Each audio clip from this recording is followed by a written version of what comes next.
자, 바로 들어가 보겠습니다. 김용남 전 의원 함께합니다. 자, 의원님. 예. 어떻게 해야 됩니까? 이거 왜 이렇게 늦어집니까? 저희가 그동안 예측해왔던 우리 김용남 의원도 사실 맨 처음에 변론 시작할 때는 2월 말에도 선고 날 수 있다. 그렇게도 우리가 예측을 해봤었어요. 근데 오늘 3월 20일 오전 10시 4분을 지나고 있습니다. 그 대선과 관련해서는 네. 제가 이제 몇 달 전부터 그 벚꽃 지고 장미 피기 전이 제일 유력하다. 그러니까 그게 5월 중순을 말씀드렸던 건데 네. 그 중순이 지금 지나가게 생겼어요. 그러게 말입니다. 그렇잖아요. 예.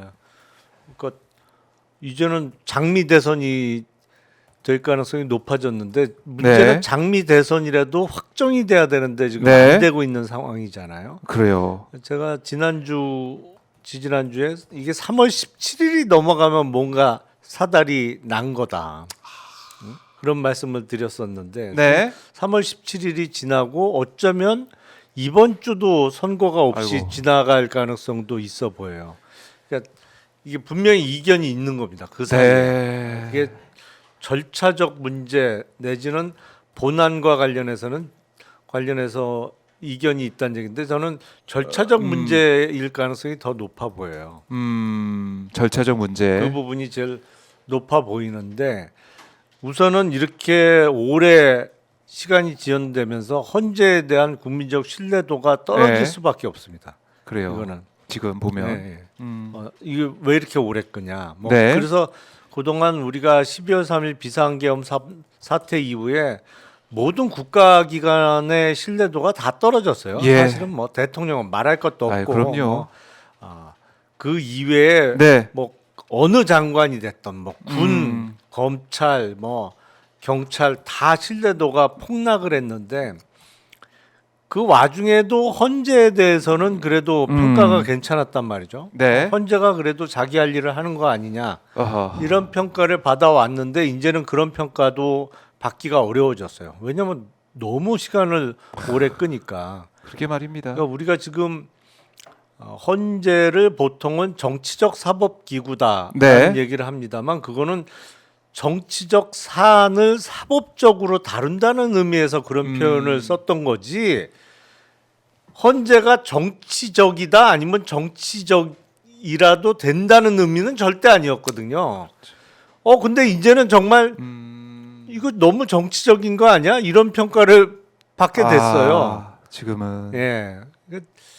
참 바람직하지 않은 상황이죠. 지금은. 그러니까 제가 볼 때는 국민의힘에서 정말 뭐 계속해서 흔들어댔고 뭐 윤석열 쪽은 말할 것도 없이 그리고 이제 이른바 이제 극우들이 준동하고 있는 이런 상황들 여기에 진짜 헌재 재판관들이 흔들리는 게 아닐까라는 생각도 들고 이제는 전부는 아니겠습니다만 일부는 그럴 수도 있겠죠. 그래서 주기현 판사 판결 그건 형사 재판이고 헌재는 다를 거야. 주기현 판사가 뭐 오염돼서 가능성도 있지 하지만 헌법재판관들은 다를 거야 이런 생각을 했는데 우리 국민들 이제 내부에서도 헌재 재판관도 좀 이상하다 이런 생각을 조금씩 할 수 있을 것 같아요. 그 헌법재판관들도 그냥 본인의 삶을 예. 살아가는 사람들이니까 일종의 생활인이니까 예. 고위직 법관인 거는 맞습니다만 사회의 어떤 상황 내지는 그 영향으로부터 완전히 100% 자유로울 수는 없죠. 물론 그건 절대로 바람직하지는 않습니다. 그럼요. 네. 그래서는 안 되고 법과 양심에 따라서 헌법이 있고 그 헌법에 의해서 헌법재판소가 있는 건데 검찰이 사실은 이번에 즉시항고를 안 하면서 검찰 이제 문을 닫고 검찰을 역사 속에 뭐 거의 이제 무덤 속에 묻어버리는 그런 쪽으로 가는데 헌재도 지금 이렇게까지 끌고 최장기간 끌고 이러다가 만에 하나 잘못하다가는 결론이 뭐 이상하게 나오게 된다면 헌재도 헌재 문을 닫고 이제 사라지는 상황이 될 것 같기도 하고 그건 끔찍하죠. 끔찍한 상상하기 어려운 상상하기 싫은 뭐 좀 말도 안 되는 그런 상황 그렇게 가면 안 되는 거고요. 그래서 지금도 많은 분들은 얘기하세요. 이렇게 늦어지고 있지만 결론은 파면으로 갈 수밖에 없다. 법률적으로 보면 그렇죠. 예. 다른 대안을 찾기가 어려워요. 그거 어떻게 쓸 수가 없지 네, 않습니까? 네. 기각 얘기를 쓸 수가 없는 네. 것이고. 그러니까 사실은 기각은 저는 못할 거라고 봐요. 근데 이제 절차상의 문제를 갖고 시비를 계속 시비를 걸고 걸고. 있겠죠. 그러니까 이른바 12월 14일 날 국회에서 탄핵소추안이 네. 통과될 때 탄핵소추 사유에 들어있던 내란죄라는 네. 그 단어가 빠진 게 절차상의 문제 아니냐 아니면 일종의 이 소추의 동일성이라는 개념이 있거든요. 예. 그러니까 동일성이라는 게 이게 탄핵 사유의 정리 수준이 아니고 네. 이른바 알맹이가 빠지면 그 탄핵은 이제 절차상 문제가 있다고 볼 수 있는데 뭐 이제 그런 거 갖고 네. 시비를 걸 수 있겠죠. 그런데 이거는 내란 그러니까 죄를 뺀 거 형사 재판에 넘길 그 뺀 거 이거는 박근혜 때도 있었던 거 아닙니까? 그래서 권성동이 그 얘기를 했다. 그래서 전례가 있기 때문에 그리고 행위는 다 들어가 있기 때문에 문제가 없다라고 우리가 분석했었는데 그렇죠. 사실은 그런데 그때 박근혜 대통령 탄핵 때는 탄핵 사유가 대략 굵은 게 5개 정도 됐습니다. 뭐 그 중에 이제 뇌물죄도 한 부분이 있었습니다만 네. 나중에는 이제 최순실의 국정 개입 부분 또 그리고 미르재단 설립과 관련된 거 뭐 삼성 관련된 부분 이렇게 뭐 굵직굵직한 게 5개였는데 네.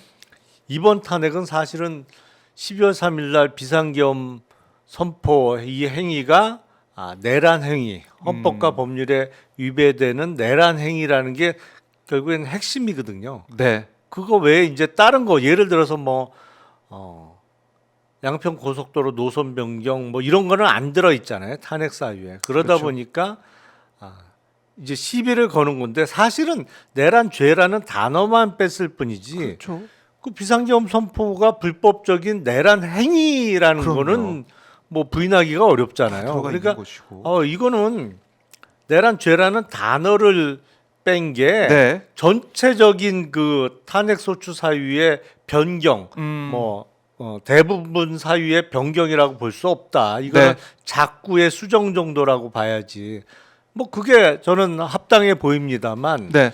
아마도 그걸 갖고 시비를 걸고 있는 가능성이 높아 보여요. 헌재 안에서 그 부분을 가지고 뭔가 계속해서 합의가 안 되고 있는 그런 상황일 수도 있다. 모르겠습니다. 이 일각에서는 이게 뭐 역사적인 판결이기 때문에 하나하나 정말 한 땀 한 땀 뭐 장인 정신으로 이 쓰고 있다. 결정문을 선고문을 쓰고 있다.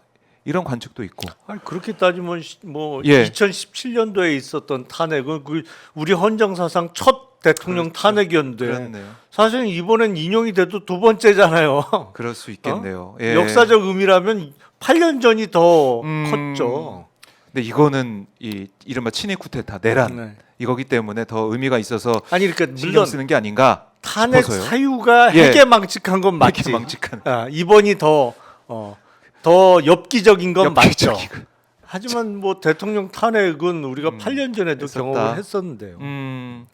그래서 신중에 신중을 기하지 않을까라는 얘기가 많이 나왔었는데 아마 이제 어제를 기점으로 해서는 헌재 좀 수상하다, 이상하다 이런 생각할 수도 그러니까 있고. 그런 얘기가 나올 수밖에 없죠. 그러니까 너무 제가 늦어지다 보기엔 보니까요. 3월 17일 정도가 예. 마지노선이었어요. 3월 예. 17일. 예, 이번 주 월요일 정도는 늦어도 선고를 했어야 그래요. 헌재의 어떤 평판 내지는 국민적 신뢰도에 큰 흠이 안 갈 수 있는 마지노선이라고 저는 생각을 했는데 네.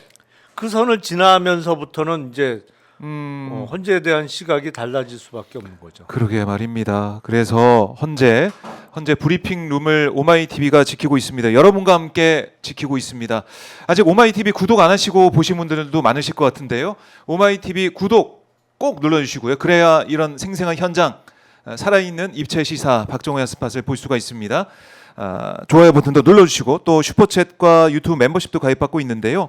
김영일 님이 관절 나이 20살 오민시 용남성님 또 박정호 기자님 윤석열 파면되는 날 그동안 진행하느라 고생하셨는데 예 대봉성님하고 용남성님한테 보약 사달라고 하시오 뭐 이렇게도 김영일님이 슈퍼챗에 보내주셨습니다. 보내주고 계시고 그리고 박지원님은 우리 아버지랑 동갑이신데 건강 잘 챙기십시오 뭐 이런 김영일님의 슈퍼챗 연달아 2개나 좀 보내셨네요. 참 이렇게 응원을 하시고 같이 연대하고 계십니다. 아니, 예. 그 관절 나이 20살은 예, 예. 그거 다른 뭡니까? 유튜브 채널 아. 나갔는데 저보고 광고를 시키더라고요. 지- 그래서 그 광고가- 광고를 했는데 아, 그 광고 내용이에요. 하시다가, 예, 그 광고 오마이 TV도 했으면 좋겠네요. 그, 김용남 의원 또 하시면 좋겠네요. 자, 그래요. 이 구독과 좋아요로 오마이 TV 현장과 함께 주십시오. 다시 한번 강조를 드리겠습니다. 이광성님이 구독 이렇게 말씀 주고 계신데요. 너무나 감사드리고요. 아, 유아님이 이제 부끄러운 나라다 이렇게 말씀 주고 계시고, 김인아님이 두 분 수고하십니다. 파면은 100%입니다. 하지만 기다리는 게 피를 말립니다. 그러니까요. 이게 진짜 네, 정답인 네, 것 같아요.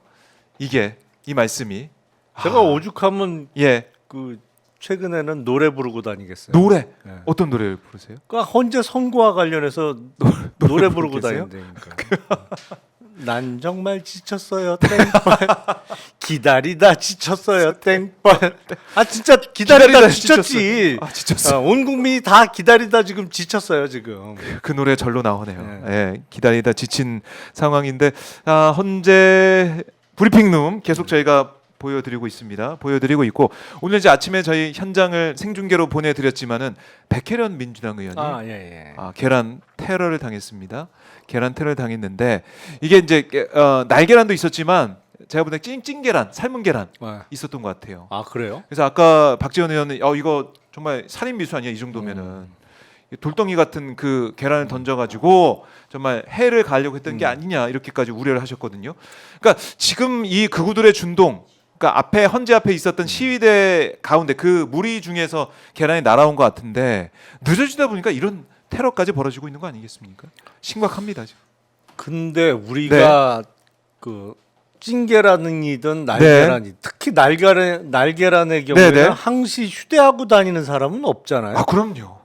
그 미리 그렇겠지만 그러니까 먹으려고 가지고 다니는 게 아니고 미리 준비했다는 네. 얘기잖아요. 그거는 계란을 말입니다. 던지기 위해서 뭐 미리 준비했다. 100번을 양보해서 네, 찐계란은 뭐 출출할 때 먹으려고 주머니 속에 하나 넣고 다닐 네. 경우도 뭐 있을 수 있겠습니다만 간식으로, 날계란을 그렇진 않죠 또. 휴대하고 다니는 경우는 없잖아요. 네. 근데 저거는 준비를 했단 얘기고 네. 준비를 이게 하고 있었다. 헌재 선고가 점점 지연되면서 네. 위험성이 점점 고조되고 있는 것 같아요. 이 그러게요. 지금은 제가 보기에는 아이고. 우리나라가 싶었는데. 해방 이후에 그 혼란한 전국 네. 비슷하게 지금 됐어요. 그러니까 거의 뭐 80년을 후퇴한 거예요 지금. 지금 후퇴해 있다. 아유 영상을 저도 이제 몇 번을 봤는데도 불구하고 참 이 저도 모르게 이게 막 긴장이 되고 두근두근 하게 됩니다. 충격적인 일이 대한민국에서 벌어지고 있다라는 거고 지금 저희가 백혜련 의원 전화 연결이 돼 있거든요. 예. 잠깐 전화 연결해서 그 당시 상황과 그 다음에 지금 어떤 생각하고 계신지 잠깐만 저희 들어보겠습니다. 백혜련 민주당 의원 전화 연결을 해보겠습니다. 백혜련 민주당 의원, 지금 통화 중인데요. 저희가 통화가 되는 대로 다시 말씀을 나눠보도록 하겠습니다. 잠깐 통화 중인데 조금 이따 다시 연결해 보도록 하고요. 그러니까 서부지법 폭동 사태가 있었기 때문에 헌재 앞에서 이게 벌어지고 있는 이런 모습들이 예사롭지가 않아요, 의원님. 여기에 대한 대응도 이제 잘해야 지금 되겠고요.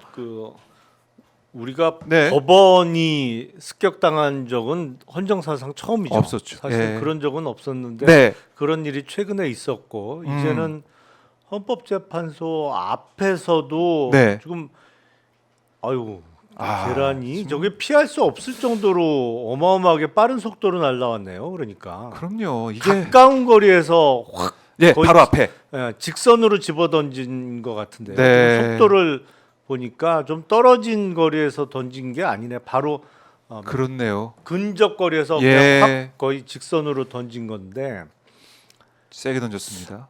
야, 참 지금 심상치 않아요. 심상치 이런 않다. 식으로 가면 네. 헌재가 어떤 쪽으로 결론을 내든 그냥 조용히 끝나지는 않을 가능성이 높아 보여요. 그러니까 이럴 때일수록 사실은 더 침착하게 좀 기다리고 우리나라의 시스템에 믿고 맡겨야 되는데 이게 최근에 벌어진 일 보니까 이게 시스템 믿을 수 있어? 이런 의문을 들게 만든단 말이에요. 예를 들어서 뭐 법원의 구속 취소와 법원의 구속 취소와 검찰의 말도 안 되는 정말 즉시한 거 포기는 네. 이게 국가 시스템 자체에 대한 신뢰도를 아, 어마어마하게 떨어뜨렸단 말이죠. 그러게 말입니다. 그러면 이제 신뢰를 못하면 어떻게 해야 되냐? 네. 국가에 대한 신뢰도가 많이 떨어지고 없어지면 그 다음부터는 자구행위 스스로 본인의 의지를 그 관철시키려고 하는 자구적 행위에 나서게 될 가능성이 높은데 그러면 위험해지는 거예요. 그럼요. 사실은. 이게 양쪽에서 특히 이렇게 늦어지다 보니까 오히려 더 뭐 지치는 분도 계시지만 더 화가 나는 분노에 찬 분들이 있기 때문에 돌발 상황이 있을 수 있고 또 이런 극우들의 준동, 이 폭력으로 나타나는 준동 이걸 막고 조기에 사라지게 하려면은 지금 빨리 헌재 결정해야 됩니다. 자, 백현을 위한 다시 한번 전화 연결해 보겠습니다. 신호가 가고 있는데요. 자, 백혜련 의원에게 지금 고객님께서 전화를 아이고. 받을 수 없습니다. 저희가 전화가 지금 안 되는 상황인데요. 전화가 연결되는지 미리 저희 전화번호 알려주세요. 전화번호 뒷자리에 좀 알려줘서 전화를 받을 수 있게 조치해 주시면 고맙겠습니다. 자, 전화 다시 저희 번호를 몰라가지고 전화가 안 됐던 부분이 있는데요. 자, 저희 통화를 다시 한번 시도를 해보도록 하겠습니다. 자, 김용남 의원과 함께 이 인터뷰하고 있는 중에 고객님께서 통화 백혜련 의원 긴급 전화 연결도 준비를 해보도록 하겠습니다. 자, 큐님께서 라이브예요라고 물으셨는데 라이브 맞습니다. 라이브 맞고요. 지금 10시 20분 헌법재판소 브리핑룸을 여러분과 함께 하고 있습니다. 기자가 한 명 들어왔네요. 예, 한 명 들어와서 앉아 있습니다. 그래서 11시에 브리핑이 원래 이제 예정되어 있는 시간도 있기 때문에 11시까지는 저희가 특히 이제 긴장을 하면서 지켜봐야 될 것 같아요. 자, 백혜련 민주당 의원 전화 연결을 하고 있습니다. 백혜련 민주당 의원 전화 연결 중입니다. 네, 예, 전화 연결이 계속 안 되긴. 아마 이제 백혜련 의원이 오늘 이런 테러를 당하다 보니까 많이 좀 놀라고. 의원님 안녕하십니까? 박정호 기자입니다. 네, 안녕하세요. 아유, 네. 참 저희가 오늘 헌재 앞에서 의원님이 계란을 맞는 모습을 생중계를 통해서 지켜봤습니다. 좀 깜짝 네. 놀랐는데요. 당시 상황이 어땠는지 좀 저희 오마이 TV 지켜보고 있는 시청자분들께 설명 좀 해주십시오. 저도 정말 아. 그 부지불식간에 일어난 일이라 잘 모르는데 저희가 정말 그 헌재 앞에서 예. 기자회견을 하고 있었습니다. 그리고 네. 저도 이제 오늘 발언자로서 발언을 하고 음. 끝나고서 기다렸는데 굉장히 그 헌재 앞이 네. 이 지지자들로 아, 꽉 채워져 있는 상황이었고요. 그렇군요. 부부젤라 불고 저희가 기자회견을 정상적으로 할 수 없는 상황이었습니다. 아이고, 예. 그래서 제가 경찰에게 그게 사실 불법이거든요. 왜냐하면 그렇죠. 1인시가 헌재 아니고. 앞에서는 시위가 금지되어 있는 장소예요. 네. 그런데 계속해서 그동안 경찰들이 그분들이 뭐 1인 시위한다 또는 뭐 기자회견을 한다 뭐 이런 이유로 네. 해산을 시키지 않고 났습니다. 실제로는 근데 집회가 이루어지고 있는 시위가 이루어지고 있는 상황인 거죠. 그래서 그거에 대한 위험했네요. 항의도 제가 개인적으로 하고 예. 발언을 했었는데 정말 어느 순간 모르게 제가 그 계란을 맞았더라고요. 네. 그러니까 이 기자회견 하기 전부터 그 상황 자체가 헌재 앞이 정말 이 이른바 이제 극우들로 가득 네. 채워져 있었고 위험한 상황이었군요. 기자회견 할 그리고 때부터. 지금 예. 제가 이 일을 당하고 나서 네. 시민분들한테 얘기를 들어보니까 어. 아주 봉변을 당하신 분들이 굉장히 많더라고요. 개인적으로 뭐 그래요? 폭행을 당하신 분들도 있고 아이고. 얼굴에다 뭐 침을 뱉어가지고 그런 폭행을 당하신 분들도 있고요. 네. 뭐 지나가는 그 관광객들한테 이재명 욕을 하면 보내주겠다고 뭐 그런 요구를 한 사람들도 있고 막 별별 일들이 다 있었다는 걸 듣게 됐습니다. 네. 근데 그동안 경찰에서 너무 방치했던 거죠. 근데 이 일이 일어나고 나니까 이제 해산을 시키더라고요. 그럼 네. 그 전부터 해산을 시켜줄 수 있었는데도 해산을 시키지 않고 있었다는 그렇네요. 거 아닙니까? 너무 좀 분노가 치밉니다. 예. 저희가 이제 화면 통해서 보면은 날계란도 있었지만은 찐계란, 그러니까 이게 터지지 깨지지 않는 계란도 있었던 걸로 보여요, 의원님. 네, 제가 뭐 찐계란을 맞은 건지 안 맞은 건지 전 정말 경황이 없어서 모르는데 예. 앞에는 찐계란도 있었고요. 네. 그리고 바나나도 있었습니다. 그리고 바나나. 뭐 보좌진 중에 한 명이 말하기로는 저한테 바나나까지도 날아왔었다 그렇게 얘기를 하더라고요. 제 바닥 앞에 떨어진 거는 이제 찐계란하고 예. 바나나가 떨어져 있었고요. 뒤에 또 물병이 있었는데 그 물병은 그 전에 또 던져진 거라는 얘기를 들었습니다. 예. 아, 그러니까 계속해서 어떤 그런 폭행들이 일어나고 네. 있었던 거죠. 예. 네. 의원님 지금 몸 상태는 어떠신지요? 제가 이거부터 여쭤봤어야 되는데 이거 경험이 없어가지고 저도. 예. 저도 지금 그 경향이 예. 없어가지고 지금 보는데 상당히 지금도 그 얼굴 맞은 부위가 굉장히 얼얼해요. 그래서 지금 예. 자고 일어나면 멍이 들 수도 있겠다 이런 생각을 지금 하고 있습니다. 지금. 예. 그러니까 예. 저희가 화면을 보더라도 김용남 전 의원과 저희가 보면서 말씀을 또 나누기도 했었는데 이 속도가 굉장히 빠릅니다. 계란 날아오는 속도 자체가. 이게 정말 세게 날아온 그 계란에 의원님께서 맞으신 걸로 저희가 화면 통해서 볼 수가 있는데 아니 네. 이 헌재 앞에서까지 이런 일이 벌어질 거라고는 저도 이제 상상을 못했었는데 오늘 이렇게 의원님이 이 이른바 그야말로 달걀 테러를 당하는 모습 보니까 정신이 번쩍 드네요, 의원님. 어떻게 이럴 수가 있습니까? 그러니까 민주사회에서는 정말 있을 수가 없는 일이죠. 국회의원이 저한테도 이렇게 일이 일어났는데 네. 헌법재판관들에게 또 이런 일이 안 일어나리란 보장이 있겠습니까? 그러니까 그러게요. 진짜 객관적으로 공정하게 심사를 하기 위해서라도 네. 거기에는 당연히 해산을 시켜야 되는 거죠. 예. 철저한 대응이 필요하고 오늘 의원님들께서 헌재 앞에 찾아가서 기자회견 한 것도 사실은 헌재를 향해서 이런 혼란스러운 상황을 빨리 정리하기 위해서 탄핵 선고 길 잡고 선고해야 된다. 이걸 촉구하러 가신 거 아니겠습니까? 그렇습니다. 지금 예. 조속한 파면만이 이런 사회적 혼란을 막을 수 있는 유일한 길입니다. 더 이상 그 계속 선고기를 늦어질수록 이런 네. 갈등과 혼란이 더 커질 수밖에 없거든요. 그러니까 그러게 말이에요. 헌법재판관분들께서도 제발 정말 조속한 결정으로 네. 이 대한민국을 좀 바로잡아 주실 것을 다시 한번 호소드립니다. 아 그래요. 범인은 현장에서 네. 체포가 됐는지 한번. 예, 물어볼게요. 범인이 현장에서 체포가 됐는지 이것도 좀 궁금합니다, 의원님.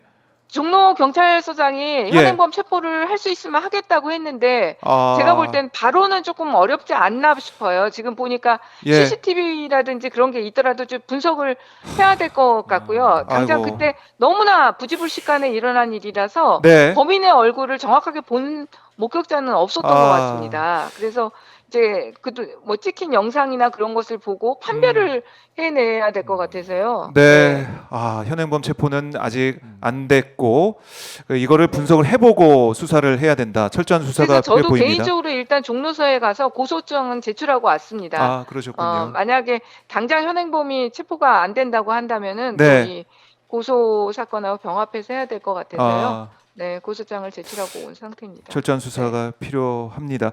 자, 이제 댓글로 보니까 이 검사도 하셔야 된다. 너무 걱정된다. 이런 우리 시청자분들의 여러 가지 염려하는 댓글들이 올라오고 있네요.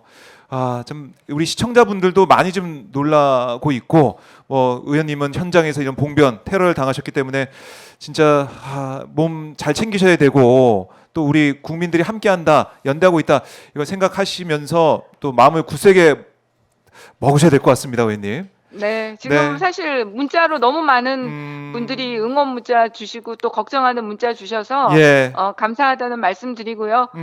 정말 국회의원도 이런데 그동안 시민분들이 얼마나 그곳에서 고통받았을까 예. 생각하니까 정말 너무 죄송스러운 마음이고요. 네. 빨리 정말 헌법재판관들에 다시 한번 호소드립니다. 네, 알겠습니다. 헌재 빠른 파면 결정만이 이런 혼란을 해결할 수 있는 길이다.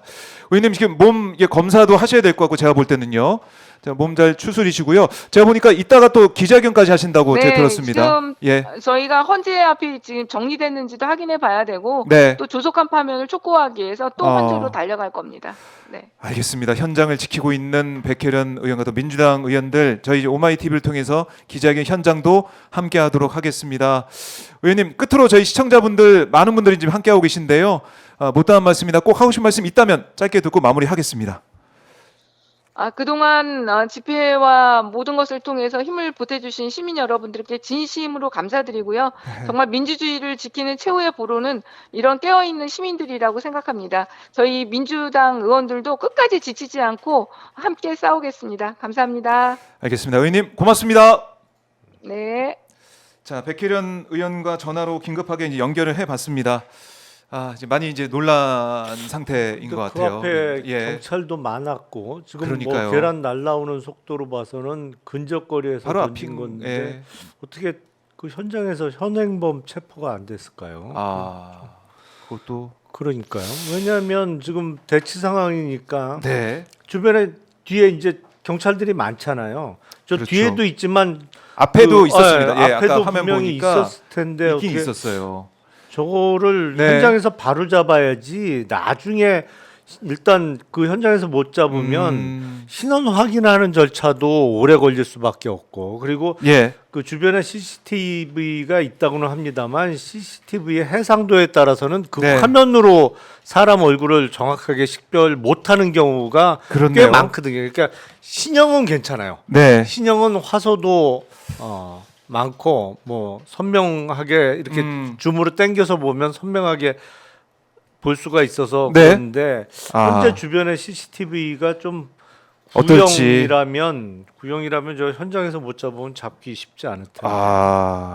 참 글쎄요. 이제 11시 30분에 백혜련 의원이 다시 한번 기자회견하고 헌재 간다고 하는데 그때도 사실 지금 뭐 해산을 한다고 그래요. 경찰이 해산을 했다라고 하고 있는데 조심해야 됩니다. 다시 한번 강조를 아유, 드리겠습니다. 해산시키기 전에 잡고 해산을 시켰어야지. 그것도 참 그렇네요. 네.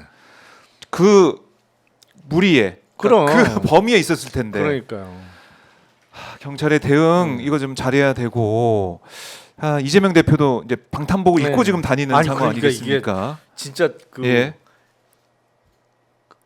해방 이후에 막 양쪽에서 테러가 빈발하던 그 혼란의 해방 정국하고 네. 비슷한 상황이라니까. 이게 웬일이에요? 우리나라에서. 그걸 이렇게까지 만들어 놓은 거 심우정 총장이 윤석열이 풀어주고 근데 그 이후에 헌재가 늦어지면서 그구들이 그러니까 뭐 의기양양해져 가지고 이렇게 이제 거리로 쏟아져 나오고 이걸 좀 방치하고 있고 그러니까 윤석열 쪽 입장에서는 혼란성을 만들어 가지고 뒤집어 보겠다 이 생각 계속 하는 것 같아요.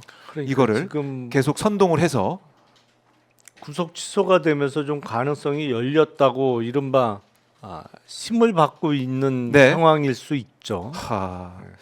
뭐 윤석열은 조용히 지금 헌재 판단을 기다린다라는 게 공식적인 입장이지만 윤석열 가만히 있겠습니까? 전화는 객관적으로 여기저기 보- 열심히 예. 하는 것 같던데요. 전화는 또 할 수밖에 없을 것 같기도 하고 진짜 뭐 증거인멸도 하고 있는 게 아니냐 이런 얘기가 나올 정도로 네. 우리 국민들이 염려하고 있습니다.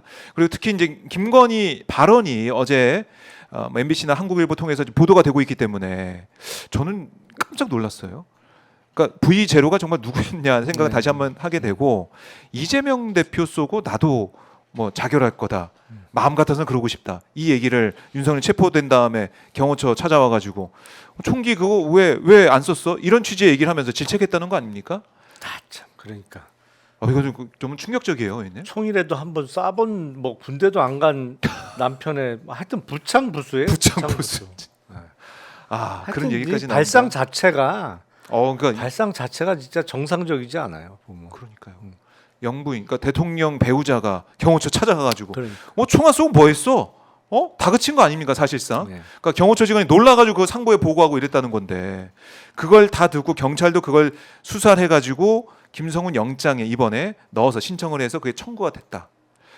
이거 법원에서 그냥 구속 안 할 수는 없을 것 같기도 하고. 그러니까 지금 사실은 증거 인멸도 있지만 예. 경호처에 있어서 김성훈 차장의 부당한 명령에 복종하지 않은 직원들이 예. 해임됐다는 거잖아요. 그러니까 이런저런 그 사유로 구속의 필요성 내지는 네. 그 신속한 구속이 필요한 상황인 건 틀림없어 보이는데 문제는 경찰에서 이번에 영장 신청하는 것도 11일인가 걸렸어요. 6일에 영장 심의 결정 네. 다음에 10일에 걸렸습니다. 네. 예.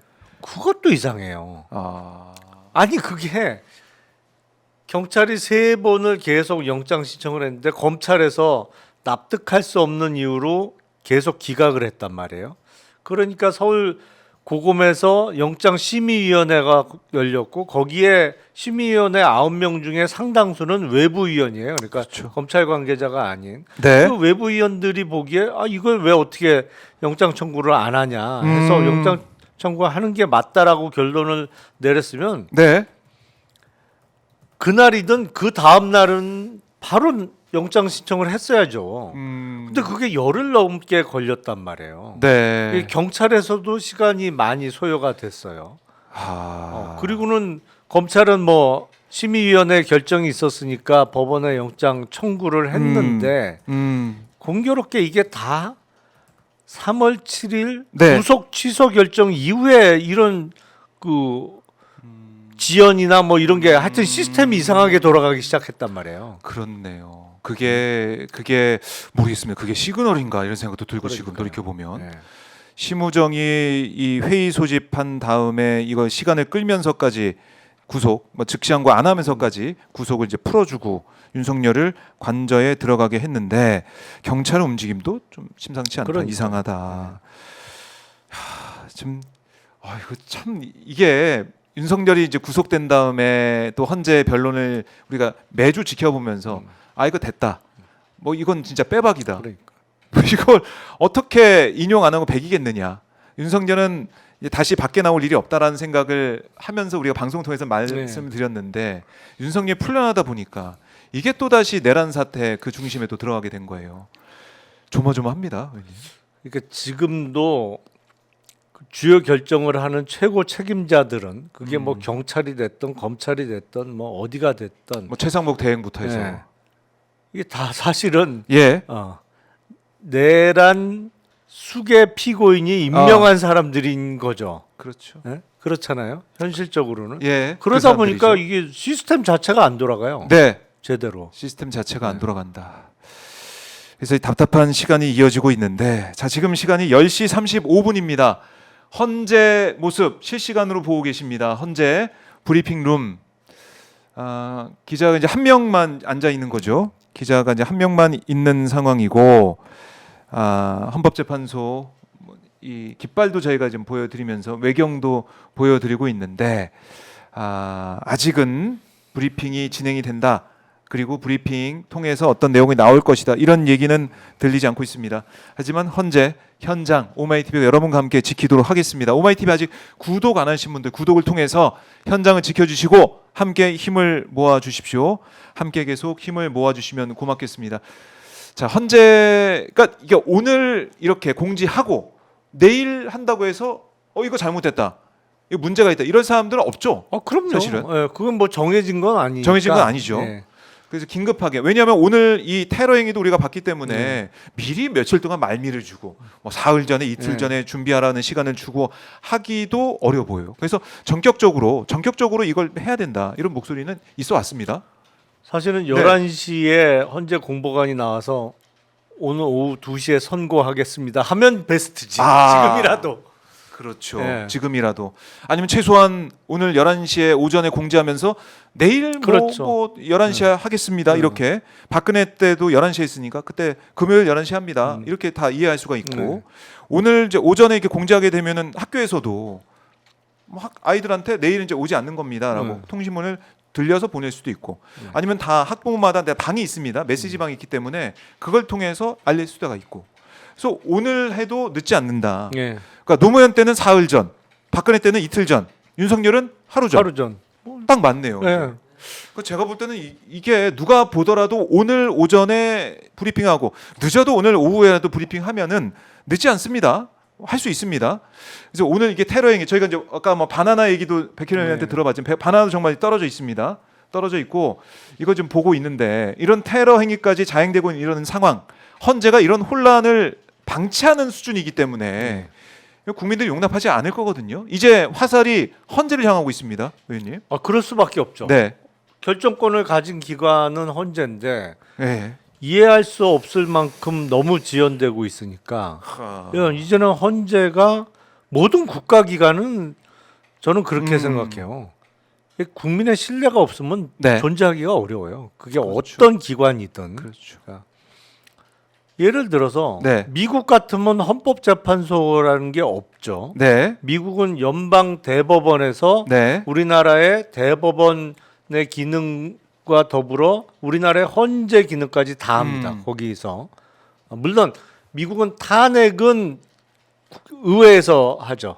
그러니까 상원 의원들이 표결로 결정하지만 예를 들어서 우리 헌법재판소가 갖고 있는 위헌법률 심판권 이런 거는 미국은 연방 대법원에서 갖고 있거든요. 법률의 위헌성 같은 거 가르는 게 정말로 헌재가 국민적 신뢰를 완전히 잃어버린다. 아니 그럼 미국 같은 시스템으로 갈 수도 있는 거예요. 대법원과 헌재의 기능 합쳐서 하나로 하고 뭐 네. 예를 들어서 우리나라 대법원이 사건이 너무 많아요, 사실은.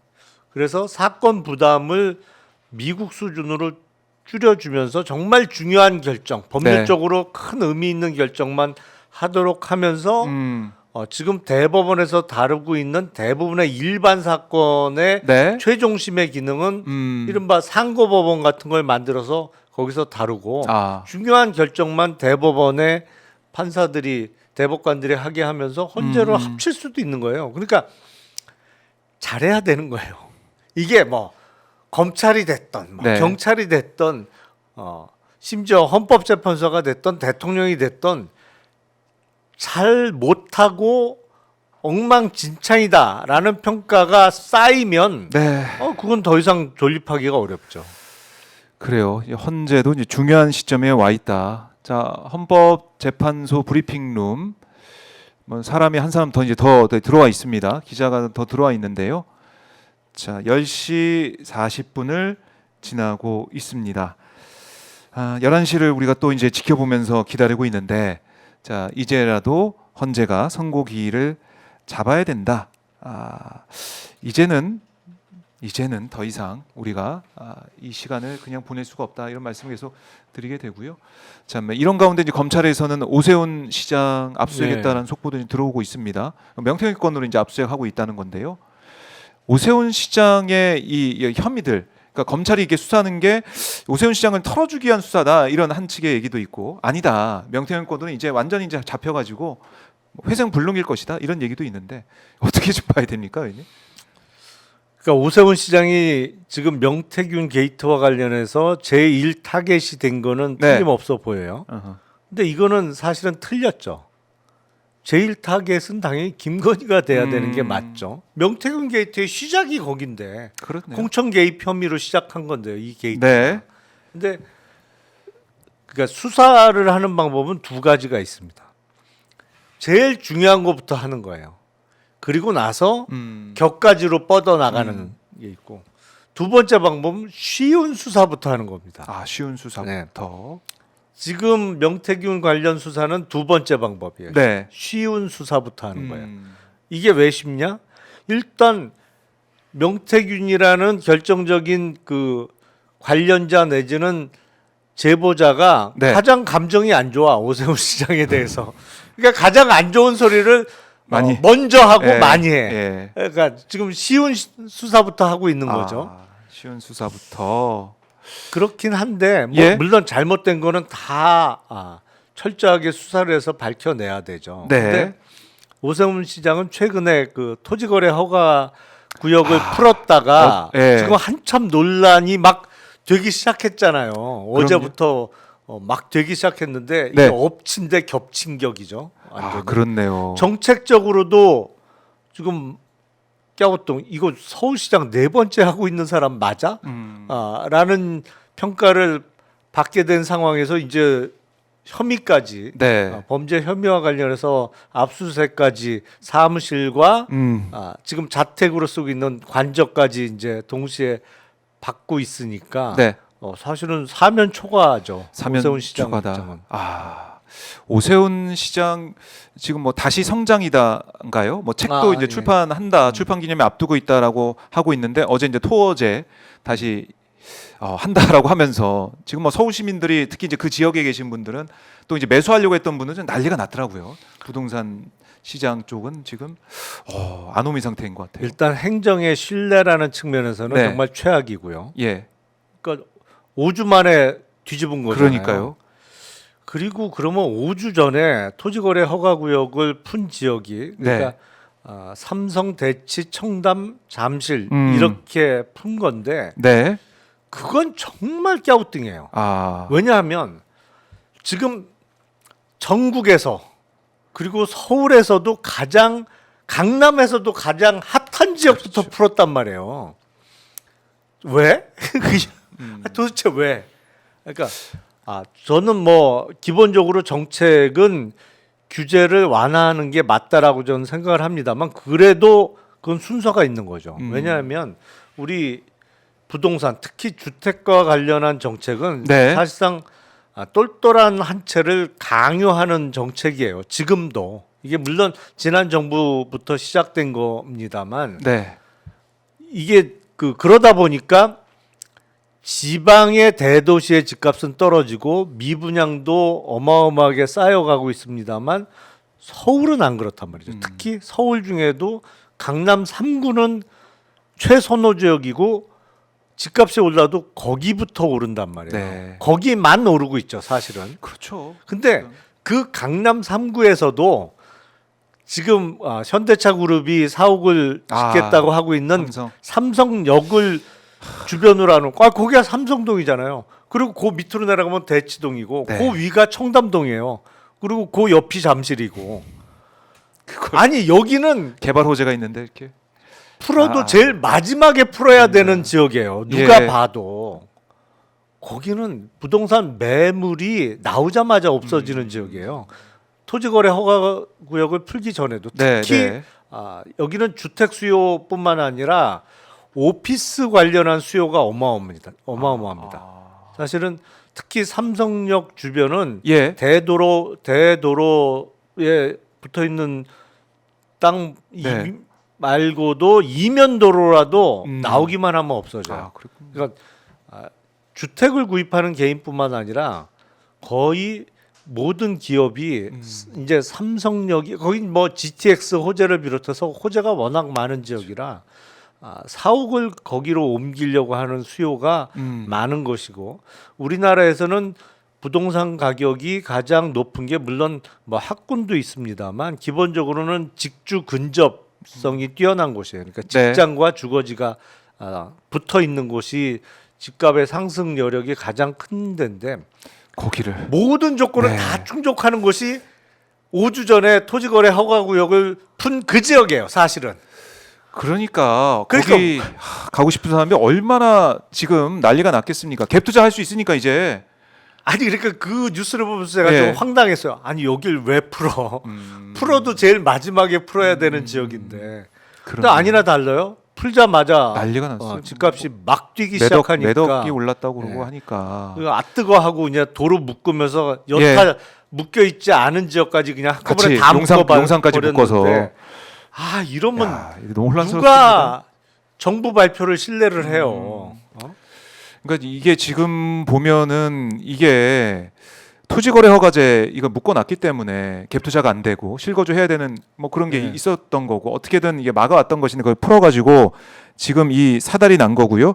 이 토지거래 허가제 이 구역 이 해제할 때 국토부는 또 반대했다는 네. 뉴스도 나오고 있습니다. 국토부가 당시 서울시의 토지거래 허가 구역 해제 결정에 반대 의견을 전달했다. 집값 상승의 트리거가 될 수 있다라고 우려를 했다는데 정말 그렇게 됐지 않습니까? 지금 보니까 강남 거기가 난리 나니까 그게 퍼져요. 네. 퍼져서 뭐 다른 지역도 난리가 나니까 서울 전체가 뜨거워지니까 어제 오세훈 시장이 후퇴하면서 국민 앞에 사과를 했는데 이게 또 오세훈 시장 입장에서는 참 큰 치명상이 되겠네요. 그렇죠. 왜냐하면 사실은 오세훈 시장이 잠재적인 대권 주자로서 국민들께 가장 내세울 수 있는 장점 중에 하나는 네. 서울시장을 4번째 하고 있다는 거예요. 사실은 이거는 제가 보기에 우리나라 역사상 처음일 것 같아요. 그러니까 우리가 지방자치제도를 실시한 이후에도 서울시장을 뭐 4번 한 사람은 없었죠. 박원순 시장이 이제 3선째 그런 일이 생겼던 것이고 그리고 조선시대를 통틀어도 한성 판윤을 10년 넘게 한 사람은 없어요. 한성 판윤은 그렇게 오래 할 수 있는 자리가 아니었어요. 예. 그때도. 근데 지금 한성 판윤을 지금 4번째 하고 있잖아요. 그런데 이런 실책을 많은 경험치 그로 인해서 안정적인 정부 운영이 가능하다. 그리고 정책에 있어서의 무슨 신뢰성 이런 거를 가장 큰 장점으로 네. 여타 후보들에 비해서 내세울 수 있는 것인데 네. 이게 지금 한 번에 그냥 무너질 수 있는 상황이 오니까 네. 오세훈 시장으로는 정치적으로도 치명상을 최근에 입게 됐는데 이제는 뭐 정치적 치명상보다 더 급한 사법적 그렇네요. 리스크를 지게 됐으니까요. 네, 오세훈을 향해서 검찰의 칼끝이 위기죠. 위기. 겨눠지고 있고 위기다. 오세훈의 위기다. 그래요. 이제 오세훈 시장 얘기를 잠깐 해봤고 오늘 이제 속보가 검찰 압수수색 속보가 들어왔기 때문에 잠깐 얘기를 나눠봤고요. 자, 헌재 다시 한번 좀 지켜보겠습니다. 뭐 기자 2명이 앉아 있고 아직 헌재의 움직임은 보이지 않고 있습니다. 이게 기자회견 할 때, 그러니까 브리핑 할 때는 단상이 한쪽에 치워져 있는 단상이 가운데로 옵니다. 그렇죠. 그리고 헌재 이제 공보관이 브리핑을 하게 되는데 아직까지 준비하는 움직임은 보이지 않고 있습니다. 그래요. 헌재 뭐 저희가 이제 오전뿐만 아니고 오후에도 좀 지켜봐야 될 거고요. 헌재의 선고 기일 결정이 아직 나오지 않고 있습니다. 헌재의 모습, 헌재 브리핑의 모습 저희 시청자분들과 함께하고 있고요. 아직 오마이TV 구독 안 하신 분들 구독, 좋아요 꼭 눌러주시고 그리고 지금 저희 이제 오마이TV 슈퍼챗을 통해서 또 유튜브 멤버십을 통해서 의견을 보낼 수가 있겠습니다. 함께해 주시고요. 자, 지금 명태균 건도 얘기를 해봤지만은 김건희 의혹들, 김건희 상설특검법이 오늘 또 이제 통과됩니다. 국회에서 네. 통과될 예정인데 이복현 금감원장이 그런 얘기를 했어요. 국회 나와가지고 삼부토건 이 의혹 여기에 김건희와 원희룡은 뭐 관련이 없다. 이런 얘기를 국회에 와서 했단 말이죠. 이거 지금 당장 알 수가 있는 겁니까? 어떻습니까? 없죠. 없는 왜냐면 거죠. 지금 수사를 네. 한 게 아니잖아요. 그러니까 강제 수사권이 없는 네. 금감원의 조사국에서 지금 이 사안을 들여다보고 있단 말이에요. 근데 거기는 수사권이 없어요. 그러니까 기껏해야 계좌를 이제 찾고 네. 그 계좌 명의인들 직접적인 뭐 가장 큰 이익을 보거나 아니면 주가 흐름에 있어서 이상한 주문을 냈던 계좌 명의자들을 불러서 문답서를 작성하는 형태예요. 근데 출석을 거부하면 강제할 방법도 없어요, 사실은. 그렇군요. 네, 금감원 예. 조사국에서 이루어지는 거는 강제 조사를 못 한다. 네, 강제 수사권이 없어요. 예. 그야말로 그냥 임의 조사예요. 동의하에 이루어지는 겁니다. 다. 근데 그러니까 김건희 원희룡 명의의 계좌로 삼부토건 주식을 대량 거래하지 않는 한 관련자로 이름이 나올 수가 없어요, 기본적으로. 네. 그러니까 그 이름으로 예. 떳떳하게 당당하게 실명을 하지 않는 한 알 수가 없다. 그렇죠. 그러니까 지금 관련이 없다라고 단정하는 게 이상한 멘트예요. 그거 당연히 본인들 명의가 나올 리야 없겠죠. 설마 선수들인데. 아무리 대범해도 선수들이고. 그러니까 그거는 이거는 그냥 일반 우리가 이제 볼 때도 이런 주가 조작 이런 걸 몰라도 그냥 이거 좀 이상한 거니까 내 이름을 하면 안 되겠네. 이거는 상식적인 생각이고. 그러니까 지금은 그 누가 뭐래도 그 먼저 소환이 돼야 될 사람들은 이종호 그리고 삼부토건의 대주주들 중에 그 주가 급등기에 주식을 대량 매도한 사람들 이익을 그리고 본 사람들. 그 외에 계좌를 통해서 거래하는 데 있어서 주문의 행태나 양으로 볼 때 이상한 계좌 명의자들 네. 여기가 일단은 그 조사 대상이 될 수밖에 없거든요. 그런데 그런 조사를 통해서 이게 아무래도 주가를 끌어올리는 인위적인 행위가 있었다고 보이면 네. 그 사람들을 상대로 집중적으로 추궁을 해서 그러면 어떤 모의가 있었고 연결 지점 다른 계좌들과의 연결 지점이 어떻게 형성되어 있느냐 거기부터 출발하는 거죠. 그러면서 어떻게 알았냐? 우크라이나 관련해서 그런 굵직굵직한 정치적 이벤트가 있게 될지 그리고 네. 당시 폴란드에서 열렸던 우크라이나 재건 관련한 포럼에 참석했던 삼부토건 당시 대표이사를 상대로 어떻게 가게 됐냐. 이거를 사실은 금감원의 임의 조사 방식으로는 밝혀내기 어렵습니다. 그렇군요. 근데 이복현 금감원장이 국회 와서 이제 발언하다 보니까 김건희, 원희룡 뭐 이제 관련 없다. 근데 이게 사실 그 한참 뜸들이다 나온 대답이잖아요. 표정이 되게 심각하더라고요. 한숨도 쉬고 이 난감해 하다가 네. 나중에 마지못해 약간 말을 더듬으면서 관련 없습니다. 뭐 이런 거라. 여러 가지 계산했나요? 근데 그 발언이 다 이제 헤드라인을 뽑혀가지고 나오다 보니까 뭐 진짜 다 조사해서 다 끝났나 보다, 다 무혐의 났나 보다 이렇게 오해할 수도 있어요 국민들이. 그러니까 그런 건 아니다. 제대로 시작도 안 한 단계 같아요. 예, 김용남 전 의원의 이 설명을 들으면 분석을 들으면은 저희가 확실히 알 수가 있고 이제 시작이다, 시작도 안 됐다 이렇게 볼 수가 있겠습니다. 자, 10시 54분입니다. 11시를 향해 가고 있는 이 시점에 현재 눈에 띄는 움직임은 보이지 않습니다. 일단 브리핑룸은 열려 있어서 저희 오마이 TV가 현장의 모습을 생중계로 여러분께 보내드리고 있는데요. 단상이나 이런 것들 아직은 준비가 안 되고 있습니다. 오늘 오후에 선고를 하더라도, 그러니까 선고기를 내일 한다고 잡는다고 하더라도 이거 가능한 것이고 네. 불가능한 건 아닙니다. 네. 그러니까 이제 언론들에서는 뭐죠, 이번 주 어렵다, 다음 주 넘어갈 가능성이 크다 이렇게 어제 다 오후에다 그렇게 보도를 하던데 그걸 우리가 확실히 예단해서 볼 수 없는 거죠. 의원님 어떻게 보십니까? 내일 할 가능성 여전히 있죠? 사실 내일 선거에도 네. 너무 늦는 거예요. 그렇잖아요. 2월 25일 변론 종결을 했는데 네. 지금 며칠 만이에요? 거의 지금 오늘 종결한 다음에 종결한 다음에 지금 24일 5일째 선고가 이루어지는 그렇죠. 꼴인데 2월 25일에 했으니까 너무 오래 걸리는 거죠, 사실은. 이게 다음 주 넘어가면 진짜 네. 진짜 기다리다 너무 지칠 것 같은데.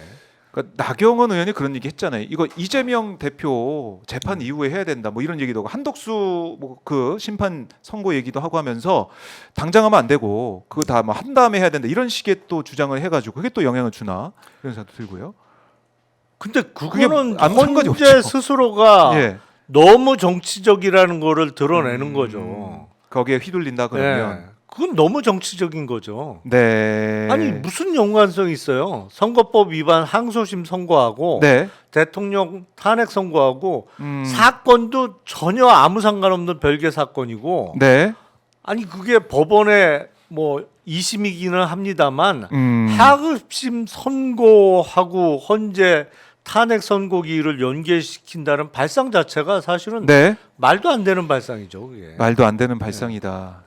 그래서 나경원 의원도 뭐 어제 이제 전한길이 참석하는 행사에서 뭐 계몽령 얘기하면서 전한길 계몽령 얘기 그걸 뭐 많이 뭐 좋아하더라고요. 그 얘기를 또 하면서 함께 손잡고 사진 찍는 모습도 볼 수가 있었는데 나경원 의원, 김기현 의원, 윤상현 의원이 거의 뭐 세트로 움직이고 있다는 생각도 들더라고요. 그러니까 이 헌재 판결, 헌재 앞에 시위나 탄원서나 이걸 통해 가지고 헌재를 흔들려는 시도를 정말 열심히 하고 있다. 이런 생각이 듭니다. 아니 우리가 그 유럽의 계몽주의 시대 이후에 네. 웬만한 인류는 다 계몽이 됐다라고 생각을 했는데 우리나라에 정작 계몽이 필요한 사람들이 많이 눈에 띄어요. 요새 요새 오히려 좀 민주주의를 이성을 예, 찾아야지. 민주주의를 이렇게까지 위협하고 이런 상황 내란 사태에 있어서 다른 얘기를 하고 있다는 것 자체가 참 우리 국민들 입장에서는 이해가 안 되는 상황이죠. 예. 그러니까 법치주의라는 측면, 뭐 민주주의, 뭐 아무리 따져봐도 지금 너무 후퇴가 많이 됐고 네. 후퇴하고 있는 속도가 너무 빨라요. 후퇴하고 있는 속도가 너무 네, 빠르다. 문제는 이게 이른바 뭐 지도층이라고 부를 수도 있는 어쨌든 힘을 갖고 있는 힘을 갖고 있는 주요한 자리에 있는 사람들이 네. 오히려 더 빨리 후퇴하고 있단 말이에요. 그리고 더 멀리 후퇴하고 네. 있어요. 이거는 심각한 문제죠, 사실은. 심각한 문제다. 자, 지금 이제 들어오고 있는 소식을 보면 헌법재판소에서 외신기자 클럽에다가 서울 외신기자 클럽 회원의 신청을 사전에 받으려고 한다. 윤석열 탄핵 선고일에 브리핑실 출입하려는 외신기자 클럽 회원들의 이 신청 여기에 들어오려는 사람들 신청을 받는다. 이 공문이 좀 돌고 있네요.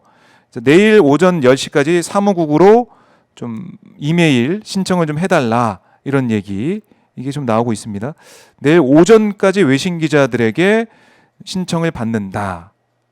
이런 건 좀 어떤 의미가 있을까요? 아니 어쨌든 예. 선고가 임박했다. 임박했다는 분명한 징후인 네. 거는 틀림없습니다만 내일 네. 오전까지 신청을 받는다는 얘기는 내일 오후에 선고는 아니란 얘기 아닌가요? 오전에 그렇게- 신청 받고 이게 정리해서 예. 그 브리핑룸 출입이 음. 됐습니다. 뭐 이거를 통지하고 이런 절차가 네. 필요해 보이니까 빨라야 다음 주 초란 얘긴데.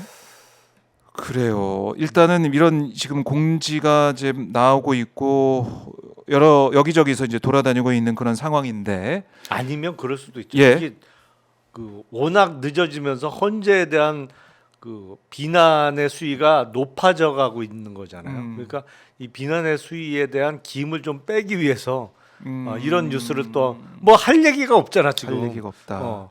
선고일 예정을 할 수도 없고 만약에 네. 그런 상황이라면 아하. 근데 누가 봐도 선고가 임박했구나라는 예. 양상을 일단 보여주기 위해서 김 빼는 전략으로 이렇게 아하. 외신 기자들한테 브리핑 신청해라, 브리핑 네. 출입을 신청해라 이런 거를 띄웠을 수도 있겠죠. 제가 볼 때는 저는 이런 생각도 드네요. 외신 기자들한테 이제 정식으로 신청 받고 오라고 해라. 역사적인 현장, 역사적 현장을 외신에 빨리 알려달라. 인용을 좀 생각하는 그런 차원의 신청 받는 게 아닌가 저는 개인적으로도 그런 생각도 하게 아니 되네요. 근데 뭐 그거 안 그래도 네. 거의 실시간으로 전 세계에 다 보도될 텐데. 그렇죠. 그렇긴 하죠. 그러니까 인용이라는 8대 0 만장일치 파면이라는 그 생각, 거기에 대한 믿음, 신뢰, 이거는 아직도 흔들리지 않다고 저는 생각하고 있습니다. 특히 지난주에 있었던 검사들에 대한 탄핵 선고, 물론 기각은 됐지만 만장일치로 이거 국회에 권한남용 아니야. 탄핵소추, 뭐 줄탄핵 이거 문제라고 막 하고 있는 사람이 많은데 그거 아니야라고 확인시켜 준 거 아니겠습니까? 그런 의미도 있을 것 같아요. 윤석열 쪽을 향한 아니, 시그널. 그러니까 법률적으로는 네. 8대 0으로 탄핵 인용 외에 다른 선택지를 생각하기는 어려워요. 사실은. 예. 아니 이 사안에 대해서 어떻게 다른 결론이 날 수가 있냐고요. 혹시 써보셨어요? 의원님께서 혹시 주무시기 전에 기각하면 이렇게 하면 되나? 그거 안 써져요. 안 써져요. 그거 쓰려고 안 해도 써져요. 억지로 써보려고 네. 해도. 아, 뭐 어떻게 쓰냐고 그거를. 그러면 뭐 예. 아무런 헌법상의 사유, 아. 선포를 위한 사유, 그러니까 전시사변 또는 이에 준하는 국가 비상사태라고 우기기도 네. 불가능하고. 예. 그 12월 3일이 그런 상황이 아니었잖아요. 그렇죠. 근데 그런 요건이 전혀 없음에도 불구하고 비상계엄을 선포하고 네. 무엇보다도 포고령은 시작부터 위헌이야. 이거는 시작부터 위헌. 일체 정치 활동을 예. 금지한다. 시작부터 위헌이고 국무회의도 사실 없었고. 없었고 예. 그거는 뭐 국무총리가 증언을 했으니까 한덕수. 그렇잖아요. 총리가. 국무총리가 나와서 그 국무회의가 있었다고 볼 수 없다고 했으니 최상목 대행도 마찬가지고. 예. 거기다가 국회에 계엄군이 들어간 거는 전 국민이 실시간으로 다 봤지. 오마이 TV가 어. 보여드렸습니다. 선관이 또 들어갔지. 네. 이거를 탄핵 사유가 안 된다고 쓰는 거 저는 불가능해요. 불가능하다. 도저히 못 써요 이거는. 그러니까 5가지 우리 네. 핵심 쟁점이 있지 않습니까? 그걸 다 뭐 정치인 체포도 마찬가지고 네. 보더라도 뭐 하나 빠질 게 없다. 네. 다 중대한 이 탄핵 사유다 이렇게 보시는 거네요. 더 이상은 뭐 재론의 여지가 없다. 아니 그러니까요. 이거는 어떻게 할 수가 없다. 그리고 지금 이제 보도가 나오고 헌재도 사실은 여론에 민감하지 않습니까? 헌재 재판관들도 전 그렇게 이제 알고 있는데 나오는 보도 보세요. 종이관을 네. 3,000개 하려고 하다 1,000개 주문하려고 주무관이 군무관이 연락까지 했었다는 거고 가격도 이제 알아보려고 했었다는 거고 그 다음에 비닐백 뭐 영연백이라고 하지만 그 시신 넣는 시신백 네. 아닙니까 사실은 그거를 평소보다 또 많이 준비를 했다. 끔찍하거든요. 오싹하거든요. 소름 돋거든요. 이거는. 그러니까 군에서는 뭐 오비 일학이다라고 주장을 합니다만 사실은 이게 왜 이렇게 많아요? 오비 일학이? 그 이전에 밝혀졌던 네. 사실 군의 의무시설에 병상을 비우라고 준비했던 거하고 붙여서 생각하면 네. 사실은 그건 단순한 오비 일학이라고 볼 수가 없는 거죠. 그러니까 대규모 유혈 사태를 예상을 하고 네. 그게 뭐 유혈 사태라는 게 쌍방 유혈은 아닐 가능성이 그렇죠. 높고 네. 그건 뭐 무기를 가진 무력 집단하고 일반 시민하고 어떻게 그게 무슨 대등한 어떤 그게 되겠어요. 그러니까 일방적일 수밖에 없는 거지. 근데 그것까지 염두에 두고 친위 쿠데타를 실행에 옮겼다. 네. 이렇게 볼 수밖에 없는 거죠. 그러니까 뭐 김용현이 뭐 전두환 얘기를 뭐 했었다고 그 윤석열도 마찬가지고 광주 민주화운동 당시에 있었던 그 참혹한 그 상황을 만들어서라도 권력을 지키고 영구 집권을 꾀하려 했던 게 아닌가 네. 그런 의심을 계속 하게 됩니다. 거기에 대한 헌재 판단이 빨리 나와야 된다. 좀 아파치 헬기도 뭐 기동을 할 때 높게 떠가지고 북한이 볼 수 있게 또 우리가 이제 적을 공격하라 이 얘기를 무전으로 다 들을 수 있게 뭐 진짜 비밀 보장이 안 되는 식으로 연락을 해가지고 북한한테 시그널을 사실 준 게 아니냐 이런 얘기가 나올 정도로 여러모로 헌재가 이 보도 내용만 꾸준히 봤더라도 뭐 변론도 변론이지만은 이 상황들 김건희가 얘기했다는 체포유예 얘기했다는 그 모습을 보고 있다면 헌재의 판단이 얼마나 중요하고 이 늦어지는 게 얼마나 우리 국민들을 힘들게 하는지 알 텐데 지금 시간이 11시 4분 11시를 지나 버렸네요. 뭐 헌재가 사실 11시마다 브리핑을 해왔는데 11시 오늘 11시 브리핑은 없는 것 같은데요. 없어 보입니다. 상황으로 봐서는 참 이거 그야말로 피가 그러니까요. 바짝바짝 마릅니다, 의원님. 이래서 사실은 우리나라에 이게 그 내란 정국이 아니면 네, 지금 가장 핫 이슈가 돼야 되는 거는 국민연금 개혁 방안이 가장 핫 이슈가 돼야 됩니다. 그다음 핫 이슈는 이번에 서울시의 토지거래 허가구역 네. 해제로 인해서 지금 난리가 났습니다만 부동산 정책과 관련한 네. 정책의 어떤 대결 내지는 뭐 이런 게 핫 이슈가 돼야 되는 상황이에요. 그다음 그거 못지않게 네, 경기 활성화 방안 뭐 이런 걸 놓고 첨예하게 막 머리를 맞대고 아이디어를 내고 이래야 되는 상황인데 네, 지금 정책은 다 묻혀버렸어요. 그러게 말입니다. 그래서 저라도 해야겠다라고 생각해서 예, 또 이번에 예. 우리 대한민국 미래를 위해서 또 예. 하나 또 토론회를 준비하셨죠. 그래서 예. 이번 주 토요일 오후 2시에 하는데요. 네, 사실은 2월 달에도 한번 했었고요. 근데 그때 반응이 뜨거웠습니다. 반응이 너무 좋아서 우리 또 네. 오마이 TV가 라이브 중계를 하셨습니다만 네, 동접자가 막 6,700분까지 들어왔었어요. 주말에 그때 갑자기 주말에. 한 건데, 예. 네. 그래서 한 달 만에 또 하게 됐는데 이번엔 장소를 그래서 조금 큰 데로 더 옮겼습니다. 네, 의원회관 제3세미나실 예, 여기는 꽤 많은 인원이 들어갈 수 있는 장소라 네, 이번 토요일 오후 2시에 신분증만 갖고 오시면 근데 이제 장소하고 예, 그 행사 이름을 명을 알아야 돼요. 예, 좀 정확하게 기재를 해야 출입이 됩니다. 그래서 탄핵 결정 이후 대한민국이 나아갈 길을 묻는다. 네. 사실은 저희가 이 행사를 준비할 때는 당연히 탄핵 결정이 그렇죠. 3월 22일 기점으로는 나 있을 줄 알았지. 그러게 말입니다. 그래서 내일 탄핵 결정 이후에 대한민국의 길을 또 묻겠지만 헌재 지금 헌재가 이렇게 침묵하는 이 상황에 대해서도 아마 좀 말씀 좀 해주시면 좋을 것 같아요. 예. 네, 기대를 해보겠고요. 부동산 정책 방향성이 김용남 의원 또 2030 세대에게 보내는 위로 김종대 의원 신인규 또 변호사가 새 시대 정신과 대한민국 청사진 또 박영식 앵커가 뉴 미디어와 레거시 건강한 긴장 관계 이렇게 다양하게 메뉴를 마련해 놓고 있습니다. 많은데 와서 정말 보시고 대한민국에 나아갈 길을 생각하고 헌재를 향해서 좀 메시지를 내는 그 시간이 됐으면 좋겠습니다. 우리가 사실은 뭐 헌재 결정이 늦어져서 네. 지금 기다리다가 지쳐가고는 있습니다만 아하. 어디선가 누군가는 탄핵 이후를 준비를 해야 된다고 생각을 합니다. 그렇네요. 그러니까 앞으로 대한민국이 네. 계속 그 후퇴하지 않고 전진하기 위해서는 특히 정책적인 측면에서 네. 준비를 하고 있어야죠. 그러게 말입니다. 자, MBS 여론조사 결과 조금 전에 나온 걸 보니까 윤석열 탄핵 찬성이 60%, 반대가 35%. 여론은 일관됩니다. 예. 그 중에서도 특히 본인의 정치적 성향을 중도라고 대답한 층에서 어떻게 되느냐. 그게 네. 전체적인 탄핵 찬성 비율 지금 60%보다 더 높게 맞아요. 잡힐 겁니다. 중도가 더 높더라고요. 항상. 갤럽도 마찬가지고. 그렇기 때문에 헌재는 이제 더 이상 그러니까 지금 이렇게 결정을 내일 내리더라도 누가 뭐라고 해도 왜 이렇게 빨리 결정했어? 조급한 거 아니야? 이런 얘기 누가 하겠습니까? 지금도 늦었어요. 지금 너무 늦었어요. 내일 헌재가 결정해야 되고요. 지금 아직 기일 공지는 나오지 않았지만 헌법재판소 기자들 숫자는 더 이제 늘어나고 있고요.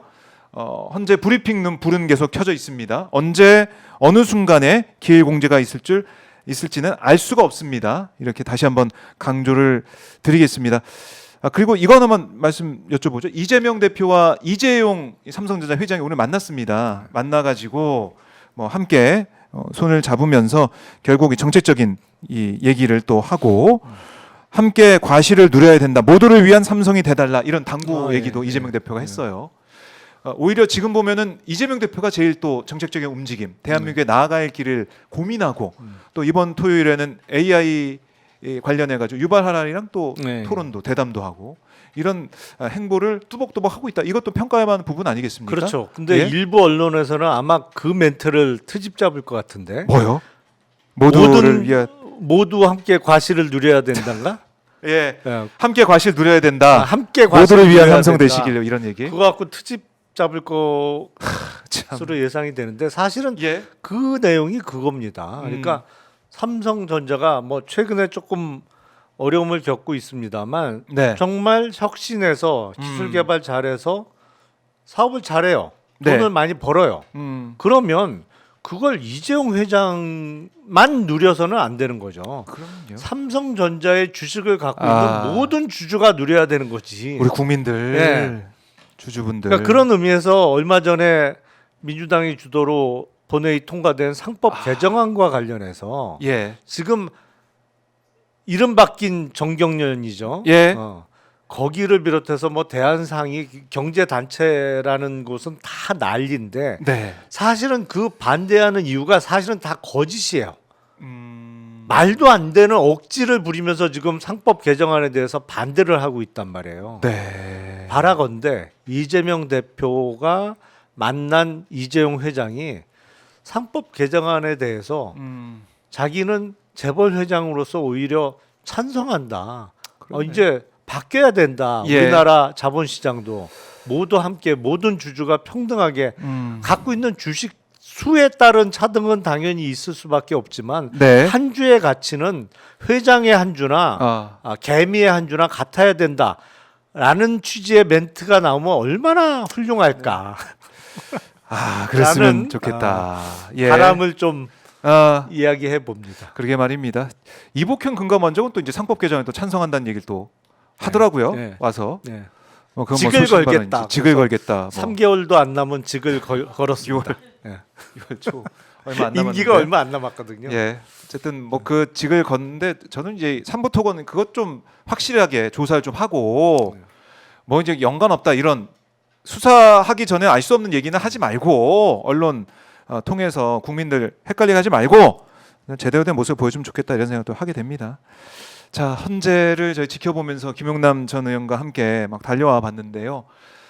김용남 의원 만날 때마다 뭔가 이제 나라에 큰일이 있어가지고 오늘 선고기일 지정이 될 거라고 좀 기대를 해봤는데 그런 거 얼마나 좋겠어요. 오늘 아직까지 헌재는 또 침묵을 지키고 있습니다.